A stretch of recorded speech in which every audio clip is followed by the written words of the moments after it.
संजय राणा, आपसे एक आरंभिक टिप्पणी लेता हूं, फिर मैं राजनीतिक लोगों के पास चलता हूं, क्योंकि फिर बहस का कलेवर और तेवर थोड़ा दूसरा हो जाता है जब पॉलिटिकल लोगों से।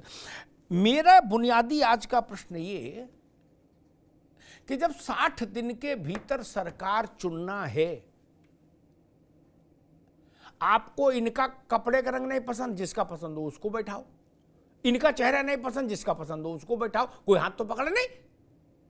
जो सारी बातें माने आपकी उसको ही दे दो ना सरकार 60 दिन में, फिर हाय तौबा आएगी, सड़क पर हंगामा क्यों? संजय। अमिताभ जी, देखिए अभी आपने अपने प्रोमो में ये दिखाया कि सारा जो होता है, किसानों का जो खरीदी होती है वो सारा स्टेट गवर्नमेंट के हाथ में होता है। तो पंजाब के सरकार को तो कर देना चाहिए, जो आप आम आदमी पार्टी के सरकार उसको कुछ नहीं कर रही है।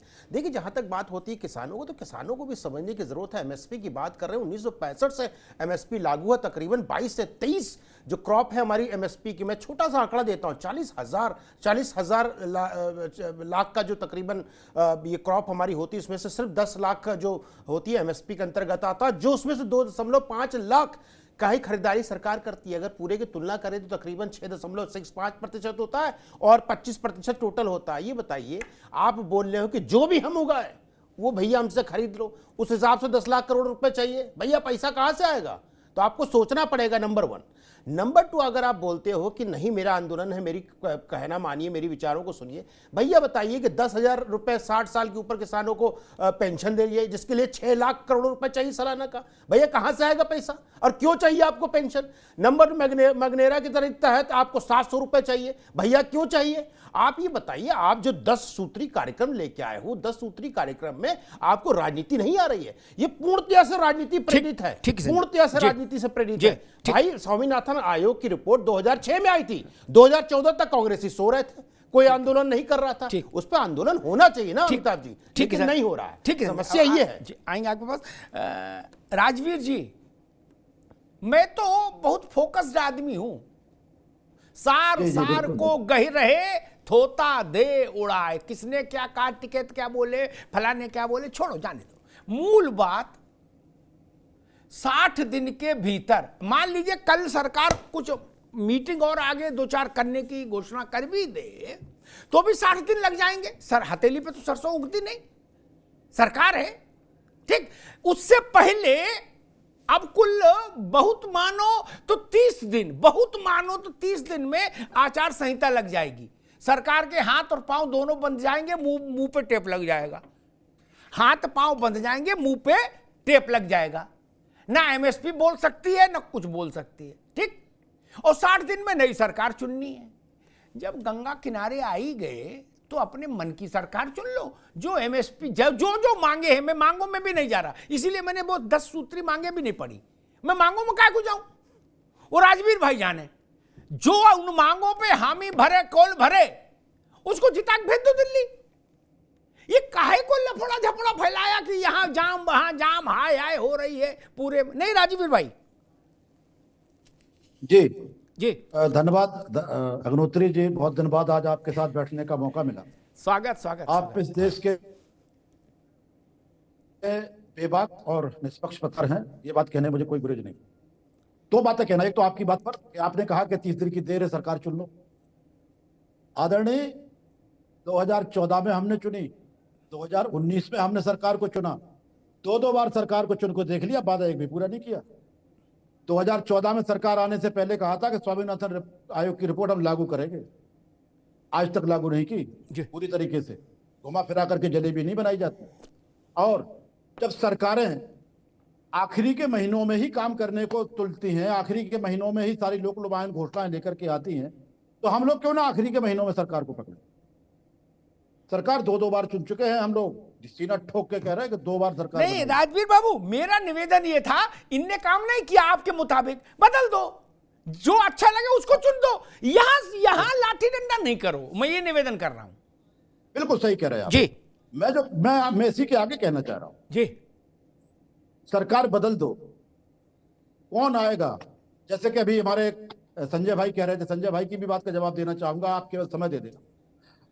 सरकारें आज 75 साल हो गए देश को आजाद हुए, किसान की दशा दुर्दशा जो है वो 75 सालों की सरकारें जिम्मेदार हैं, चाहे वो किसी भी दलों की रही हो। इसलिए हम सरकार किसकी ला दें? जी। हम तो सबसे अच्छा इनको ही समझ के लाए थे। एक बात। जी। अब संजय भाई की बात का आप जवाब दे दें। बहुत ही विद्वान व्यक्ति हैं, मुझे लगता है। आप विद्वानों से निवेदन है कि किसानों के प्रति, किसानों की बातों को इस तरह से ना अंडर एस्टिमेट किया करें।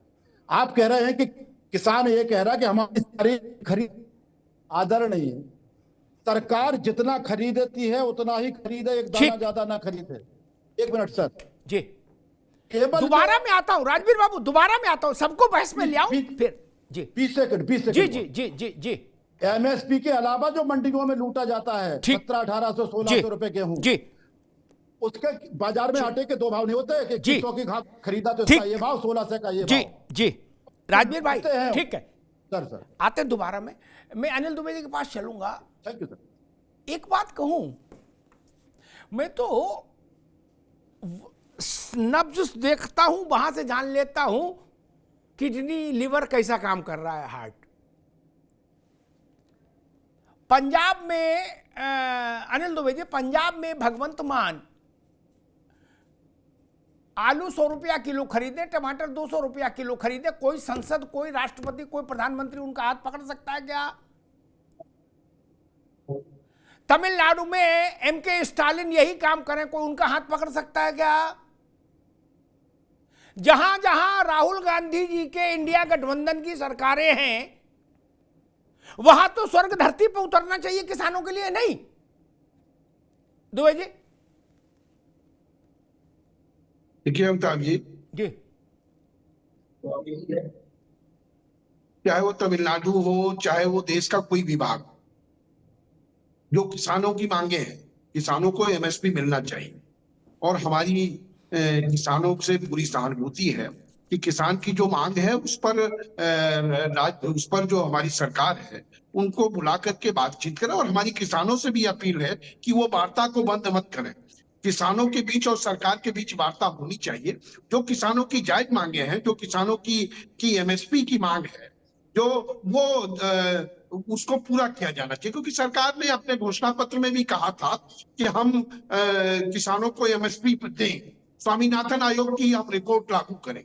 तो आज किसानों को उम्मीद बंधी है कि क्योंकि मोदी जी ने इस देश के किसानों के मसीहा को सम्मानित करने का काम किया, इस देश के करोड़ों करोड़ किसानों की भावनाओं का सम्मान करने का काम किया, तो लोगों को, इस देश के किसानों को लग रहा है कि चौधरी साहब का युग आ गया है।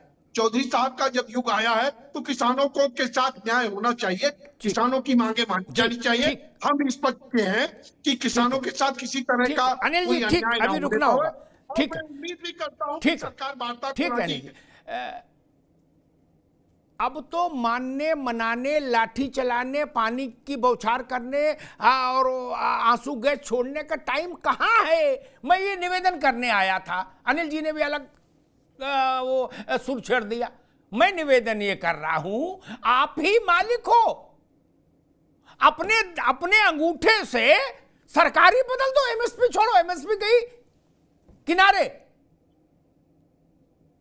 आप मालिक हो भैया। अरे रुको भाई अनिल दुबे, अभी नहीं, आप मालिक हो किसान देश का, पलट दीजिए सरकार। जो एमएसपी देता हो, और लोगों को बड़ा कंफ्यूजन है, वक्ताओं को भी प्रवक्ताओं को भी। एमएसपी का फंडा बड़ा विचित्र है, ठीक?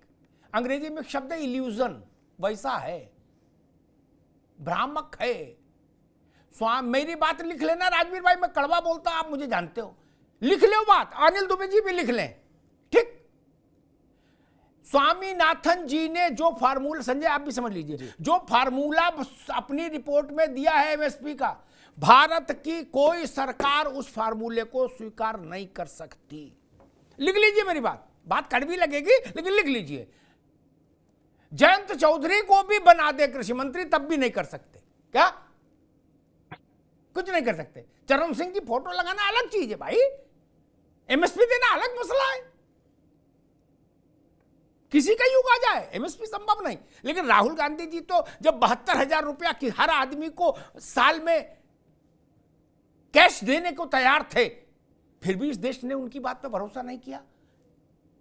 जोशी साहब, नहीं, भारत जैसे गरीब देश में राहुल जी ने घोषणा की थी कि 6,000 रुपया महीना देंगे मौज लेने के लिए सबको। क्या देश नहीं माना? अब उन्होंने कहा है एमएसपी देंगे स्वामीनाथन के रिकमेंडेशन के मुताबिक। जोशी जी, आपके नेता इसलिए कर रहा हूं क्योंकि आप भी इंडिया गठबंधन में हैं, आपकी पार्टी भी। उनकी बात पर देश भरोसा क्यों नहीं करता? एक, और दूसरा, कांग्रेस ने और सपा ने कहा हम किसानों के आंदोलन के साथ हैं। मैं समझना ही चाह रहा हूं, जब 60 दिन के भीतर नई सरकार ही चुननी है तो आंदोलन की जगह तो प्रचार करते तो ज्यादा फायदा नहीं होता? जोशी जी। अमिताभ जी, आज जैसा कि भारतीय जनता पार्टी बार बार कहती है जी, कि आज देश का अमृत काल चल रहा है, और इस देश के अमृत काल में हम देख पाते हैं कि किसानों का स्वागत जहां फूलों से होना चाहिए, कीलों से उनका स्वागत किया जा रहा है, दीवारों से उनका स्वागत किया जा रहा है। अन्नदाता को खालिस्तानी, आतंकवादी इसी सरकार ने कोई नहीं बोला। कौन बोला? आतंकवादी कुछ नहीं बोला। बताइए ना, मैं उसकी मजम्मत करूं, निंदा करूं? बताओ किसने बोला? जोशी जी। अमिताभ जी, पिछले आंदोलन में, अरे आज की बात बताओ महाराज, पिछले नहीं, आज किसने आंदोलन बोला आतंकवादी? मैं उसकी निंदा करूंगा कितना भी बड़ा आदमी हो। मुझे नाम बताओ, टेल मी द नेम। कौन बोला खालिस्तानी? अमिताभ जी, इसी सरकार अरे भाई, आज कौन बोला? मुझे उसका नाम दो ना, हम अभी चेक करा लेते हैं।